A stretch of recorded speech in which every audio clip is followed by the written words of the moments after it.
Bienvenidos a The Food Engineer Podcast, un podcast dedicado a la exploración de alimentos y bebidas fermentadas. Yo soy tu anfitrión, Cristian Mercado.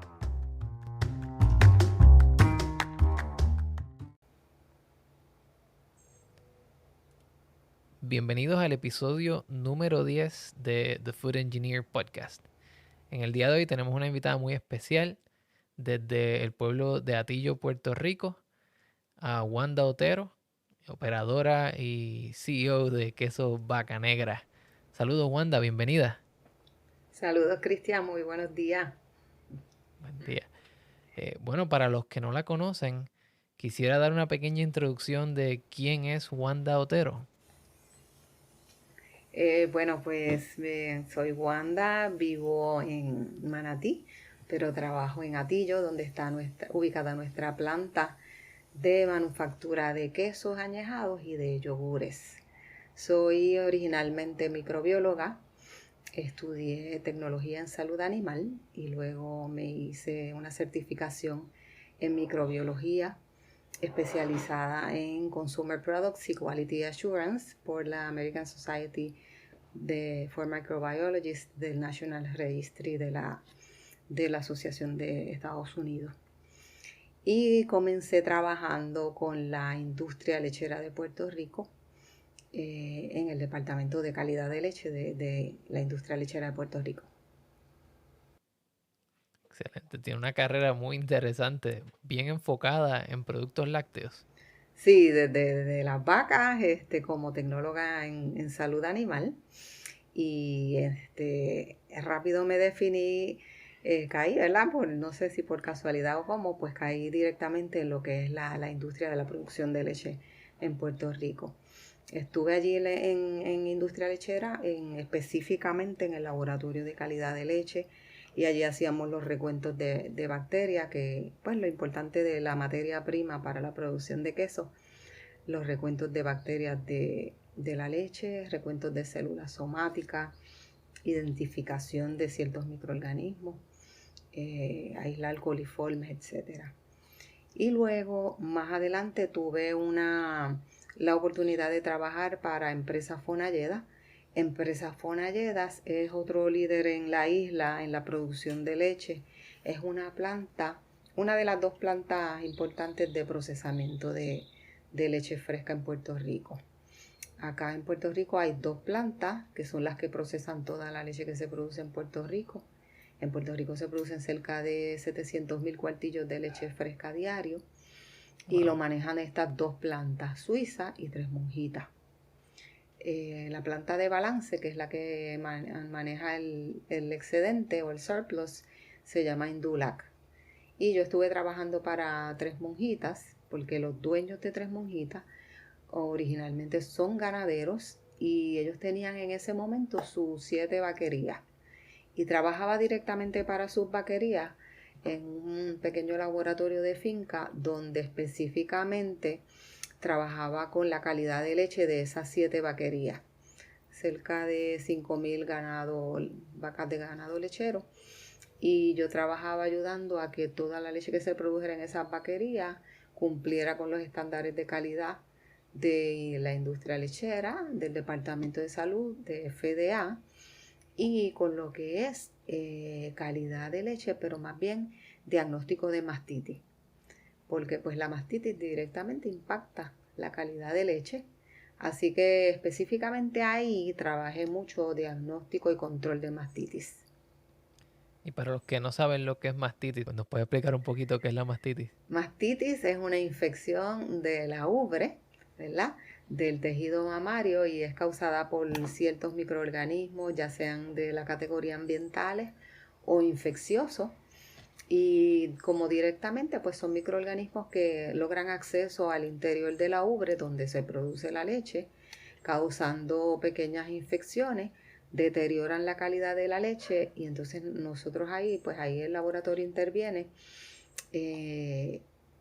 identificando cuáles son los microorganismos específicamente que causan esta infección, recomendando las prácticas para controlar primero la infección y para evitar establecer un programa de erradicación o de control de mastitis a nivel de finca, ya sea por tratamiento de mastitis, ya sea por mejorar el procedimiento de ordeño, mejorar también el funcionamiento de las máquinas y también el procedimiento de ordeño por el medio de los productos que se utilizan para desinfección de las ubres y desinfección de las máquinas de ordeño entre vaca y vaca. Bien, o sea que en cierta manera es una rama de seguridad de alimentos y de asegurarse que ese tipo de infecciones no solo se transmitan de vaca a vaca, sino que no terminen en el producto final. Exactamente. Sí, es una ciencia completamente aparte. Por eso yo divido lo que es calidad de leche, que más va enfocado al producto final, ¿verdad? Que va al consumidor, y el diagnóstico de mastitis, que es lo que primero hay que estar trabajando dentro de la vaquería para que finalmente pues no haya impacto en el producto final. ¿Y cómo termina Wanda de un laboratorio de leche en la industria, no solo de los quesos, sino muy específicamente la pionera en Puerto Rico de los quesos añejados?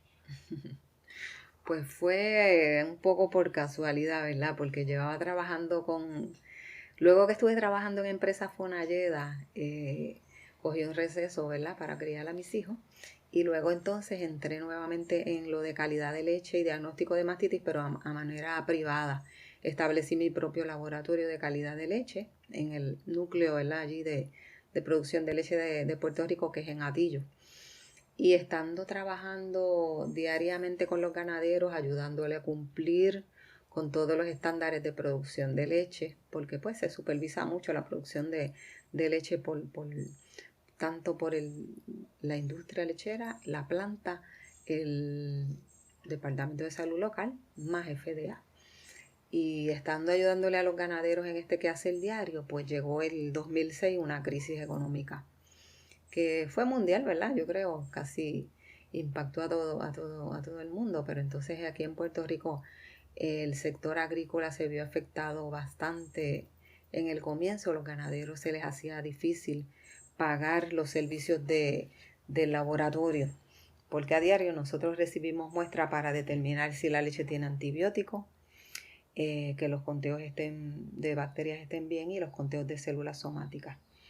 Y cuando pues ya estaba impactando demasiado la crisis, ¿verdad?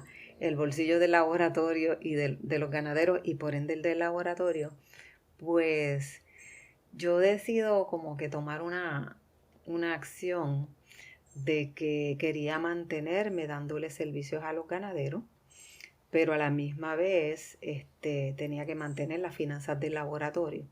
Entonces decido pues pensar contra qué yo pudiera hacer con la leche que pudiese resolverle el problema.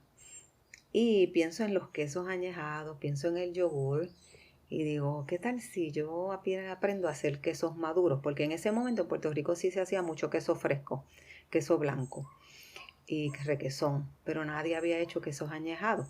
Y aprendo a hacer quesos añejados por medio de mucha lectura, muchos videos en YouTube, y poco a poco, luego de ver muchos videos y practicar, etcétera, pues contrato más cursos privados, ¿verdad? Ya ahí empecé a hacer mis viajes a Estados Unidos, a Canadá, fui hasta Italia, para ver los de pasta filata, el mozzarella y todo eso, pero un poco Wow. informal, ¿verdad? Pero vi algo de eso. Y una vez estaba lista, pues decido incursionar más en serio y le digo a los ganaderos, ¿qué tal si en vez de pagarme el dinero de la deuda del laboratorio, me pagan en vez de con dinero, me pagan con leche? Y ahí es que decido hacer el negocio en serio y de ahí es que surge Quesos Vaca Negra, cuando los ganaderos en vez de pagarme con dinero, pues pagan con leche. ¿Y yo qué hago con esta leche? Pues vamos a hacer quesos añejados. Claro. Y ahí es que surge Y Vaca Negra. entonces estábamos usando la materia prima como método de pago, Exacto. que no es un concepto No nada es, nuevo, ¿verdad? ajá, Milenios en los cuales se usaba eso, inclusive creo que en Italia se utiliza el queso como una manera de los agricultores y de los productores de quesos para añejarlo, los guardan en cooperativas Ajá. y lo usan como seguridad para obtener préstamos, Así mismo es lo cual como es si fuera muy oro. interesante. Exacto. Sí. Eh, y entonces, ¿qué hace el queso añejado distinto de los otros tipos de quesos? Hemos visto que los quesos todos más o menos comienzan igual, pero una vez llegamos a este punto que tenemos la pasta del queso, podemos o añejarlo o tenerlo fresco. Eh, ¿Cómo usted describe qué es lo que hace distinto a un queso añejado? Pues lo mismo que dijiste que el queso italiano, ¿verdad? El queso maduro tiene unas características que para comenzar en el proceso, el método de coagulación de la leche utilizamos la enzima en vez de el ácido acético como se utiliza en el queso fresco. Y adicional también utilizamos microorganismos. Son ácidos lácticos de la familia de los estreptococos, digamos, tenemos los que son mesofílicos o los termofílicos. Todos ellos son bacterias acidolácticas de los géneros de los estreptococos, digamos, termófilos, los lactobacilos, lactis, los lactobacilos helvéticos. También se utilizan ciertas levaduras, este, como los cándida, que estas bacterias inicialmente comienzan a nutrirse de la lactosa de la leche, ¿verdad? Porque es su primera fuente de energía. Y luego que se acaba la lactosa, pues van utilizando otros ingredientes de la leche, que son sumamente importantes, ¿verdad? Como algunas de las proteínas grandes que luego las van rompiendo en aminoácidos. Y este proceso que estos microorganismos van interactuando con estos ingredientes de la leche, los van convirtiendo en otras moléculas que son mucho más estables y que conservadas en un ambiente, ¿verdad?, propicio como de temperatura y humedad, son unos quesos que es un producto que puedes preservarlo por, por meses y por años dentro de estas neveras. Cuando hablamos pues de alimentos, pues en la antigüedad teníamos muchos métodos de preservación de alimentos, ¿verdad? Cuando no había nevera, tenías la sal, tenías la acidez como los pickles, ¿verdad? Que se preservan así con ácido acético. Está el calor, obviamente, ¿verdad? Preserva también el alimento. Pues las bacterias traen esta acidez también. Logramos un pH bajito, ¿verdad? Como de un 4.6, 5.1, donde microorganismos que se pudieran considerar dañinos al alimento, ya ahí no pueden interactuar, porque son microorganismos que estas condiciones de acidez no son propicias para ellos. Pueden vivir estas bacterias que utilizamos en la producción del queso, que se mantienen vivas por mucho tiempo y cuando muchas de ellas mueren, todavía tenemos el efecto de ellas porque aún en las paredes de estas bacterias se quedan estas enzimas y estas enzimas se mantienen vivas y estas enzimas son las que luego siguen actuando sobre los componentes que se quedan en el queso. Y por eso es que el queso, al igual que el vino, va cambiando, ¿verdad? Porque esta actividad se mantiene ahí por mucho tiempo. Y va cambiando, se van generando ingredientes muy diferentes que confieren sabores y aromas muy peculiares de un queso añejado. Entonces, el tipo de microorganismo que se utiliza para la manufactura, que se utiliza para bajar el pH y asegurarse que se haga una buena cuajada, es el mismo tipo de microorganismo que se mantiene o que mantiene activo ese poder enzimático a través del añejamiento, o también se añaden otros cultivos adicionales para ayudar en el añejamiento. Por lo general son los mismos microorganismos que se van a añadir en el inicio. Antes de que se añada el coagulante, se añaden la mayor parte de estos microorganismos, se añaden. Ahora, está el proceso de affinage, que ya en ese proceso de afinamiento sí añadimos bacterias, pero estas bacterias se añaden en la parte exterior, en la corteza del queso, ¿verdad? Se usan los Brevibacterium y sí se utilizan en ciertos tipos de queso que queremos que maduren también de afuera hacia adentro y en la corteza unas características diferentes. Y son quesos que, digamos, como el camembert y el brie se le añaden desde el principio, igual que los azules, porque ya se van a ir integrando desde adentro. Pero quesos como los que se utilizan en la corteza, el Brevibacterium linens, que desarrollan el Limburger, que se le añade para que tenga este colorcito rojizo, ya estos se añaden afuera y se añaden en etapas posteriores al proceso de hacer el queso. Entonces eso nos lleva al tema sobre los tipos de corteza en los quesos añejados, donde tenemos cortezas que son secas, cortezas que son mohosas, que tienen como el brie, y cortezas lavadas. ¿Nos Sí, puede hablar un poquito más de esos tipos de queso y qué los hace únicos? sí. Ahí tenemos las categorías del queso de la corteza dura, seca, que son los ideales para entonces uno empacar esos quesos al vacío y tienen más duración, tienen una vida mucho más larga.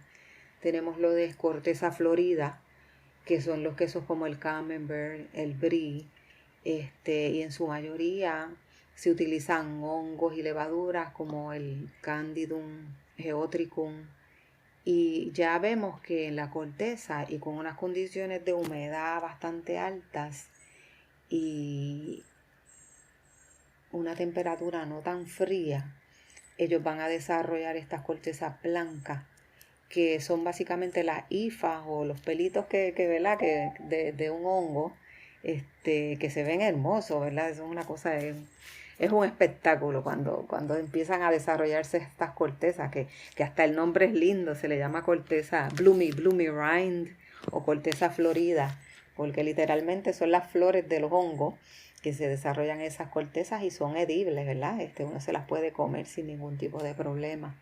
Y son tiernas, ya cuando hablamos de estas cortezas son blanditas, son tiernas, son fresquecitas. Hay este tipo de queso, tú no lo añejas por un largo tiempo, ¿verdad? Tienen una vida un poco más corta. Y si le das un poquito más largo, ¿verdad? Y depende de las cepas que utilices, que son unas más rápidas, más agresivas, unas más lentas, pues llegamos a esta proteólisis donde ves cómo estos microorganismos atacan bien esta caseína y la llevan de un estado cremoso a casi líquido, que es una cosa bien espectacular cuando uno ve eso que se hace, derrite, muy, muy rico. Un brie bien añejadito, que es casi Ajá, como... A que es, veces llegan a que hacer es una textura casi como mayonesa de tan suaves que son. casi, ajá, bien, bien, que se derrite como mantequilla, bien rico. Entonces ahí vemos también los de los azules, ¿verdad?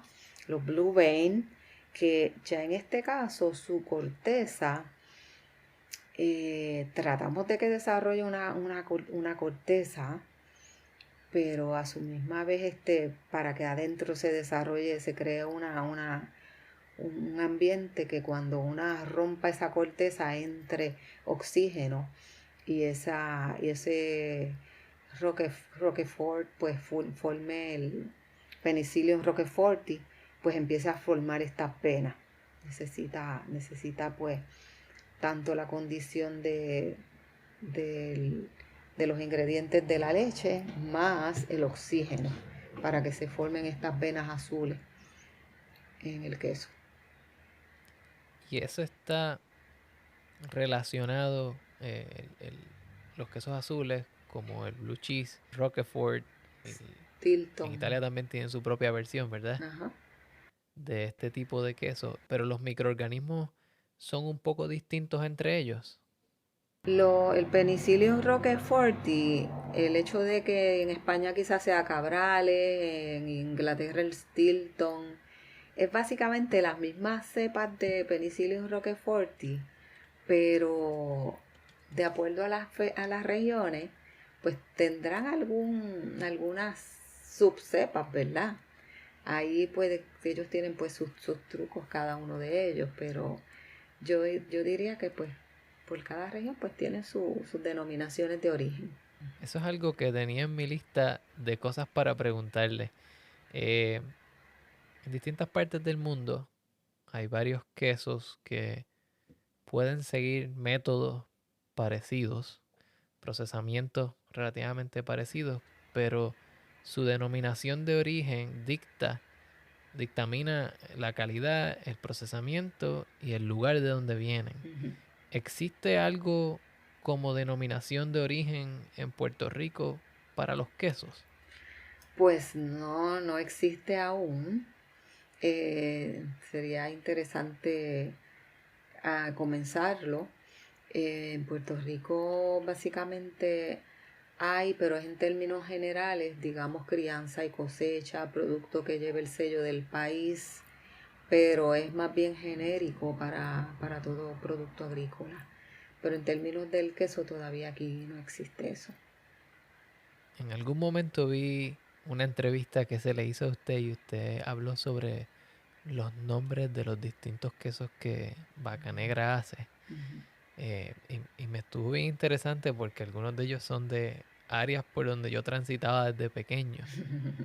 Eh, ¿Nos puede explicar un poco más de cómo ustedes nombran los quesos y qué relación puede tener eso a lo que estábamos hablando de la denominación de origen? Sí, por eso fue, en un principio decidimos en comenzar haciendo 5 quesos. Y cada uno de ellos, pues, partimos de una receta de un queso europeo, como digamos el manchego, el Beaufort, Gruyère, el Gouda o el Cheshire inglés. Y para ser los más autóctonos de nosotros, pues escogimos lugares o regiones donde las vacas pastorean en sitios cercanos a nuestra planta. Por ejemplo, el Montebello y el Monserrate son regiones en Manatí. El Ausubal y el Capaes son lugares acá cerca en Atillo. Y el Cabachuelas viene por la región de las Cabachuelas en Morovis. Porque cuando comenzamos en Vaca Negra, pues teníamos una pequeña planta también en el área de Morovis. Luego después consolidamos la operación en Atillo. Entonces tienen básicamente los principios de lo que sería una denominación de origen Exacto. regional Sí, en sí, sí. Puerto Rico. Sería muy interesante ver ¿Cómo se cómo trabaja eso eso? evoluciona Sí, sí, eso es algo para trabajarlo. definitivamente. Sí, así es. Una de las razones principales por las cuales yo comencé este podcast fue que yo leí que gran parte del alimento que se consume en el Caribe en general, no solo en Puerto Rico, es importado. Ujú. Y en Latinoamérica también en algunas zonas. Y me interesa mucho explorar las alternativas que puede utilizar la gente para extender la vida útil de productos agrícolas y así pues reducir la dependencia de importaciones y de la misma manera crear una cultura local y autóctona de alimentos fermentados. Eh, ¿Cómo podemos utilizar el queso o el queso añejado específicamente, para extender la vida del producto útil? Digamos, ¿cuánto tiempo puede durar un queso? Y cómo usted lo ve desde su punto de vista como productora de queso. Bueno, eso es un proyecto que yo tengo bien, bien adentro porque nosotros tuvimos el huracán María y eso fue una cosa desastrosa, no solo por el efecto físico de pues las estructuras, etcétera. Porque cuando el huracán, pues obviamente nos quedamos sin luz, muchas veces, muchas personas más de 1 año y medio estuvieron sin acceso a energía eléctrica. Y el hecho de que nosotros el 90% de lo que consumimos es importado y el hecho de que durante el huracán María ese próximo año en Puerto Rico se decomisaron más de 10 millones de cuartillos de leche. ¿Qué dato Wow. a investigar? Porque dicen que no, pero sí, a mí me consta, porque en ese momento se producían más de 700.000 cuartillos de leche diario y se estuvo decomisando leche por más de 6 o 8 meses. Porque la gente no tenía luz. ¿Quién iba a comprar leche fresca? Y Era, cuando usted era, dice decomisar leche Se es en la botó vaquería per se. en la vaquería. A nivel de finca se decomisó muchísima leche. Porque primero no había quien la recogiera, luego la podían recoger, pero en la planta no se podía procesar la leche porque en los supermercados era muy poco lo de que se iba a vender de producto perecedero porque la gente no tenían luz, entonces lo que se compraba era cosas de lata, productos que tenían una vida más larga. Y y aquí hay que desarrollar un sistema de que toda esa leche se pudo haber convertido en un producto que durara más, como un queso añejado. Pero solo yo era la única que podía hacer leche fresca. Es convertir esa leche fresca en queso, pero tampoco daba abasto. Y tampoco hubo la manera que el gobierno o la regulación hiciera que esa leche me llegara y yo activar mi planta para todos los días producir, quizás no toda la leche, pero gran parte que no se perdiera, ¿verdad? Y Claro. que pudieran almacenar, que hay que desarrollar esa logística de que se pudiera hacer. Inclusive se pudo haber convertido en queso fresco, porque es una de las proteínas más importantes, porque no habían carnes tampoco suficiente, pollo, pescado, aquí no se produce. Entonces, al menos que hubiese el queso fresco, para que la gente a diario comieran queso fresco, hubiese sido algo muy positivo. ¿Cuánto es el tiempo de vida de un queso fresco como producto versus un queso añejado? Bueno, el queso fresco quizá puede durar una semana, 2 semanas, nada más. El queso añejado puede durar meses y años. Mucho tiempo, mucho tiempo. Un queso añejado en condiciones óptimas se puede guardar por más de un año entonces. Sí, siempre y cuando tengamos, ¿verdad? Las neveras que se puedan mantener con energía solar o con plantas, puede estar añejándose 1 año, 2 años. En Italia se añejan quesos, si hacemos ruedas de quesos bien grandes, como digamos las de un parmesano, que se puedan añejar 5 o 6 años. Es posible, todo eso es posible. Y ese, usted menciona ahora el tamaño de la rueda de queso. Tiene que ver eh, la pérdida, el área de superficie y la pérdida de humedad con el tiempo que puede durar un queso, con Sí, el factor grande de tamaño. definitivo, porque una rueda pequeña de 1 libra tú no la puedes añejar más de 3 meses, bueno, 5 o 6 meses, porque no es que se dañe, sino que se pone muy duro. Digamos, unas ruedas de 7 libras, 8 libras, pues aguantan 2 años, bien 3 años, pero va perdiendo humedad. Una rueda de 20 libras, 40 libras, 50 libras, puedes entonces añejarla por mucho, mucho más tiempo. Sí, Interesante. tiene un efecto bien, bien importante el tamaño de la rueda.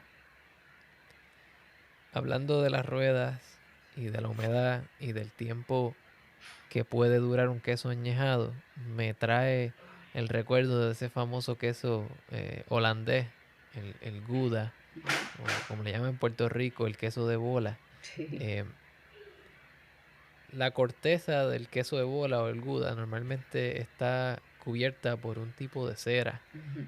¿Qué efecto tiene ese tipo de cera en el queso añejado? Pues esa cera ayuda mucho a proteger la pasta del queso y se utiliza mucho porque no pierdes en corteza. Cuando tú compras un queso que tiene su corteza, que es parte del queso, y vas a trozarlo, pues muchas veces hay gente que no quieren utilizar la corteza, porque aunque sea parte del queso, pues es dura, no tiene tanto sabor como la pasta. Entonces pues se pierde, ¿verdad?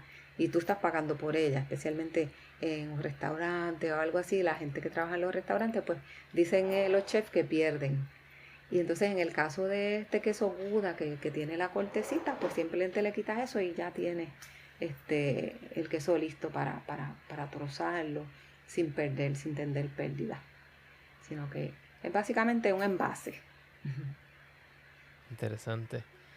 Es una manera entonces de aprovechar al máximo la pasta del queso. Sí, es costosa, la cera es costosa, como quiera.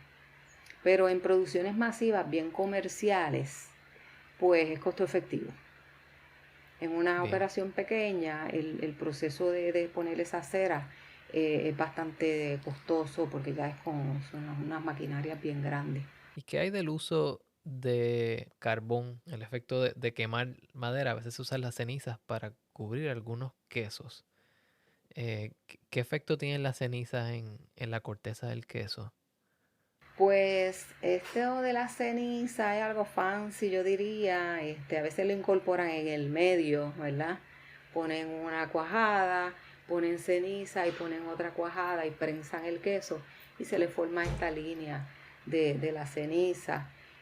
Yo diría que es como para añadir algo como que atractivo, diferente al queso, o por el contrario, pues quizás cubrirla, ¿verdad? Con la ceniza.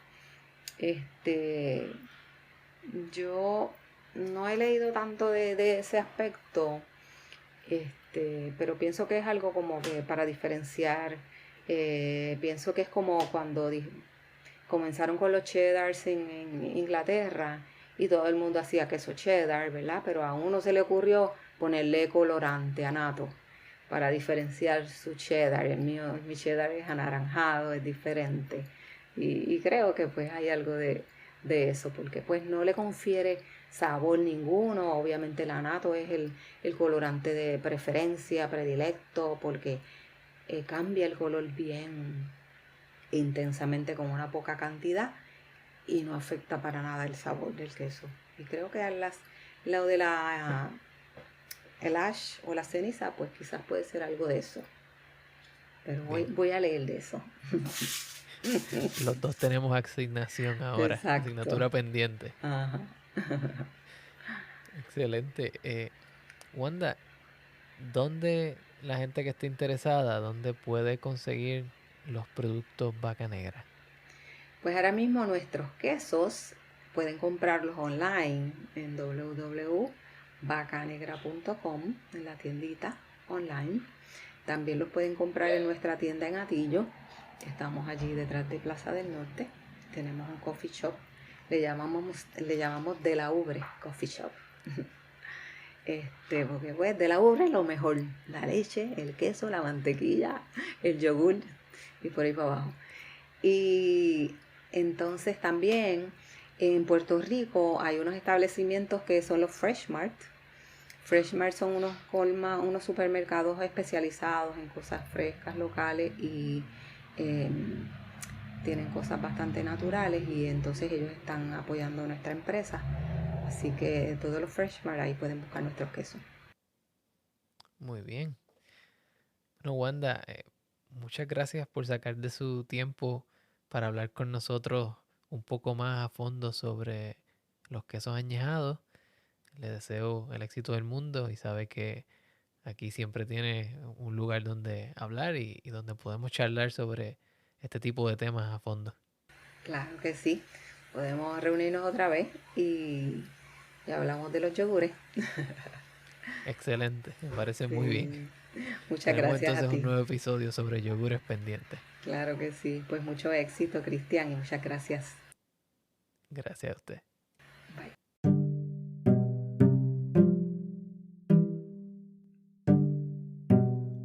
Si tienes dudas, preguntas o comentarios, puedes conseguirme en las plataformas sociales principales como The Food Engineer Podcast.